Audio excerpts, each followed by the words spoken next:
So I got involved because of the love affair I've had. This has been a very special state to us. And I'll never forget, about a week ago, I was watching the nightly news. I won't say which one, because I don't want to give them credit, because I don't like them much, I'll be honest.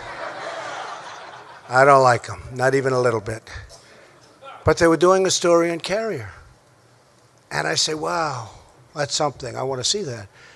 And they had a gentleman, worker, great guy, handsome guy. He was on. And it was like he didn't even know they were leaving. He said something to the effect, no, we're not leaving, because Donald Trump promised us that we're not leaving. And I never thought I made that promise. Not with Carrier. I made it for everybody else. I didn't make it really for Carrier. And I said, what's he saying? And he was such a believer. He was such a great guy. He said, I've been with Donald Trump from the beginning. And he made the statement, the Carrier is not going anywhere. They're not leaving. And I'm saying to myself, man. And then they played my statement. And I said, Carrier will never leave. But that was a euphemism. I was talking about Carrier like all other companies from here on in, because they made the decision a year and a half ago. But he believed that that was, and I could understand it. I actually said I didn't make it. When they played it, I said I did make it, but I didn't mean it quite that way. So now, because of him, whoever that guy was, is he in the room by any chance? That's your son. Stand up. You did a good job. You did a great job, right? That's fantastic. And I love your shirt. Oh, wow. Oh, put it on, cameras. Go ahead, put it on. Well, your son is great. And he meant that, didn't he? He really meant it. At first I said, I wonder if he's being sarcastic, because this ship has sailed. And then I said, it was 6:30 in the evening, and I said, boy, the first thing I'm going to do is go there, and I say, do I call the head of Carrier, who's a great guy? But I've always learned I got to call the top. And I heard about Greg Hayes. He's a great executive. You know, I don't know if you know, United Technologies is one of the top 50 companies in the United States and one of the top companies anywhere in the world. They make many other things other than air conditioners, believe me. Their list of companies is incredible. So I called Greg Hayes. I heard of him, but I never met him.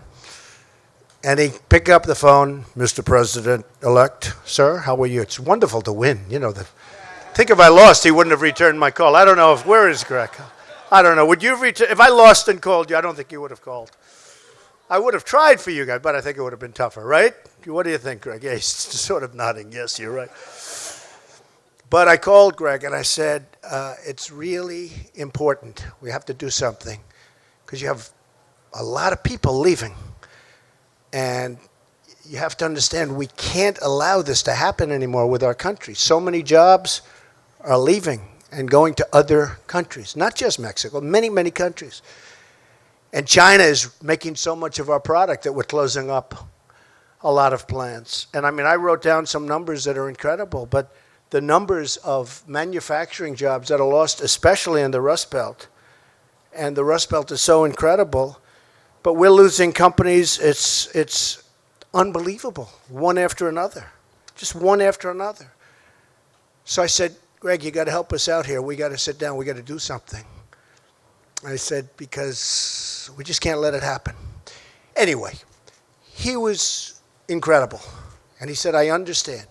And I said, I wish I made this call a year and a half ago. It would have been a lot easier call. Only because of your son, okay? Believe me. Your son, whoever the hell your son is, these people owe him a lot. And I just went through. He's out in the factory. I thought they were all going to be in this room. This room's not big enough. Yeah, I know. I don't know who arranged that one. Because we just visited 1,000 people in the factory that are going wild in the plant. But I will tell you that United Technologies and Carrier stepped it up. And now they're keeping, actually the number is over 1,100 people, which is so great,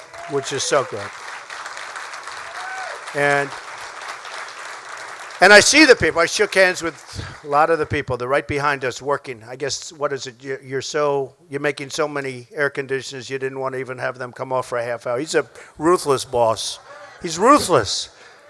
But that's okay. You know, I did say one thing to the Carrier folks and to the United Technologies folks. I said, the goodwill that you have engendered by doing this all over the world, frankly, but within our country, you watch how fast you're going to make it up, because so many people are going to be buying Carrier air conditioners. You know, we've had such help here. Bobby Knight. Nobody in Indiana ever heard of Bobby Knight. How great is Bobby Knight? Lou Holtz, Gene Cady. We had such incredible support. But I'll never forget, a friend of mine called up and said during the primaries, he said, you know, if you could get Coach Knight. And I said, you know, Coach Knight called me a year ago. This was a year before I decided to run. He said, if you ever run, I'm supporting you. I said, thanks, Coach. I just don't know if I'm going to be doing it. And then when he said, if you could get Coach Knight, I'll tell you, I got Coach Knight. How good was Bobby Knight as far as we're concerned in Indiana? Is that right? We got Bobby Knight, 900 wins, 2 championships, right? 2 or 3 championships, Olympic gold medal, Pan Am Games, and he was unbelievable. He wouldn't stop. He was just going all over. He was the greatest guy. We came into an arena, Greg, and we had 16,000 people inside, outside. We had, I think, 10,000 outside. And I left. This was 3 weeks before the primary, and I left. I said, how are we going to lose Indiana with this? I didn't think we were going to lose, and we didn't. We won big. But so I want to thank all of those folks, because they really helped with Indiana and with a lot of other places. So United Technologies has stepped up, and I have to say this. They did it in such a nice and such a professional way, and they're going to spend so much money on renovating this plant. And I said, Greg, say that number. You know, he said 16 million. Well, the minimum number is 16. It's going to be, in my opinion, a lot more than that. He said, well, I'd rather say the lower number. See, I'd rather have him say the higher number, so I won't say it, okay? It's just a difference in philosophy. Do you agree? Both are okay, but difference in philosophy. But they're going to spend more than 16. They're going to spend a lot of money on the plant. And I said to some of the folks, I said, companies are not going to leave the United States anymore without consequences. Not going to happen. It's not going to happen. I'll tell you right now. We're losing so much. So one of the things we're doing to keep them is we're going to be lowering our business tax from 35%, hopefully down to 15%, which would take us from the highest tax nation virtually in the world. This is terrible for business. To one of the lower tax, not the lowest yet, but one of the lower tax. The other thing we're doing is regulations. The regulations are, in fact, if I asked Greg and your folks, you would probably say regulations might be worse for you than even the high taxes, which is the biggest surprise of the whole political experience. I thought taxes would be number one, regulations would be up there someplace.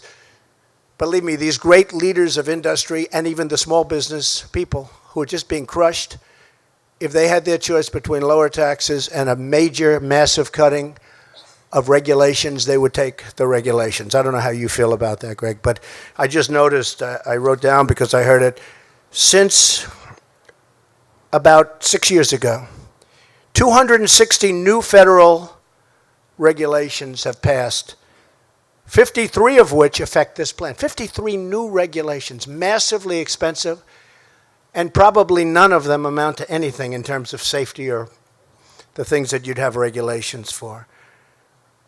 6 of 8 of the air conditioning companies right now are located in Mexico. 6 of 8. I mean, think of that.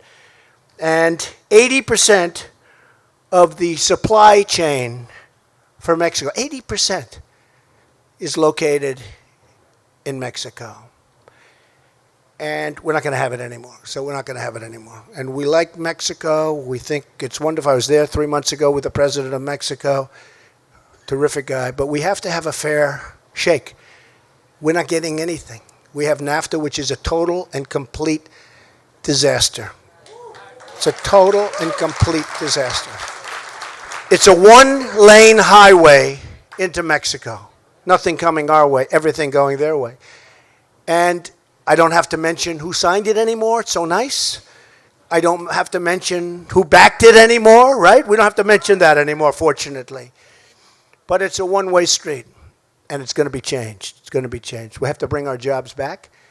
And when they expand, and one of the things that made me so happy is when Greg said that they have over 10,000 jobs that they're going to be producing in the very near future, and now he's looking to the United States instead of outside of the United States, where almost all of those jobs would have gone.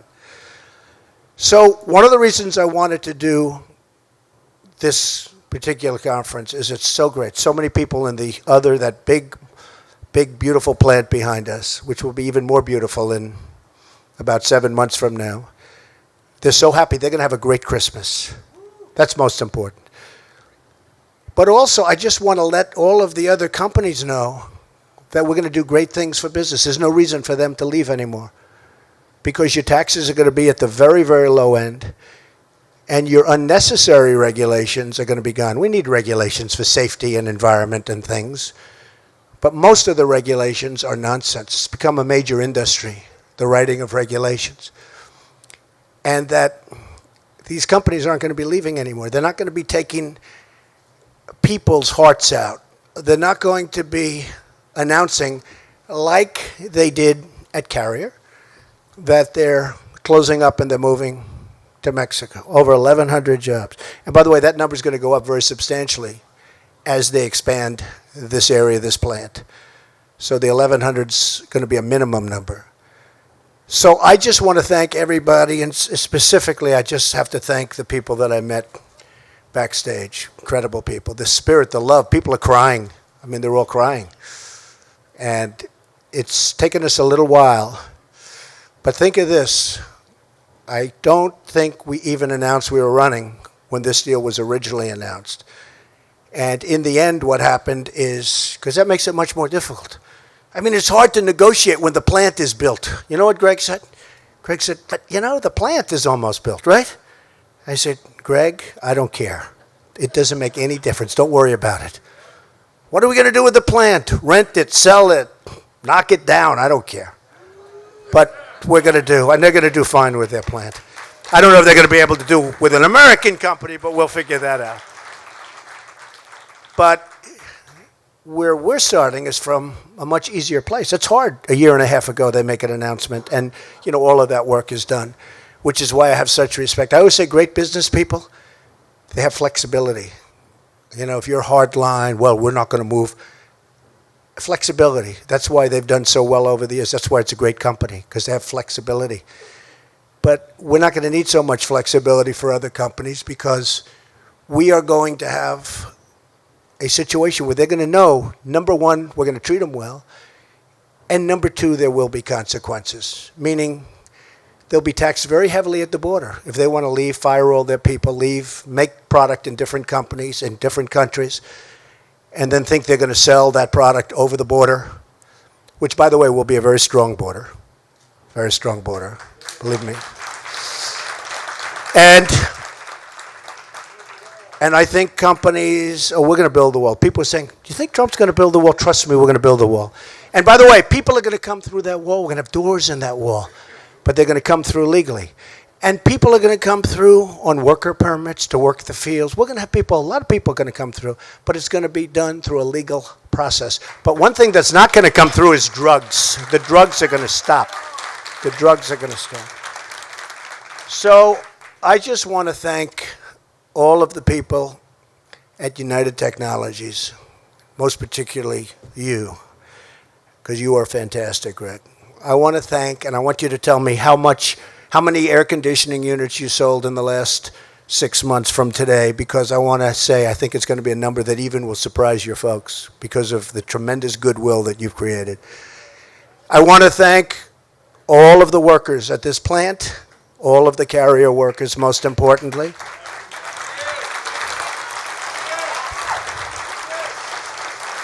I want to thank my great Vice President-elect, because I'll tell you what, one of the really good decisions, but I want to thank Mike.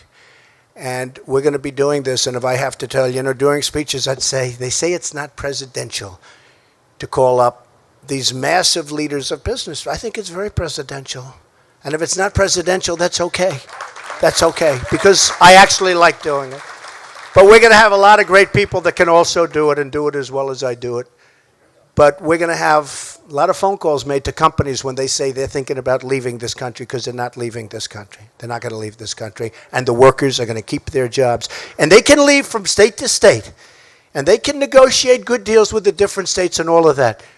But leaving the country is going to be very, very difficult. So I want to thank everybody. We love you folks. I want to really, really thank the people of Indiana. We had 2 massive victories in a very, very short period of time. And all of the workers have a great, great Christmas and a fantastic New Year. Thank you very much, everybody. Thank you. Thank you. Thank you very much.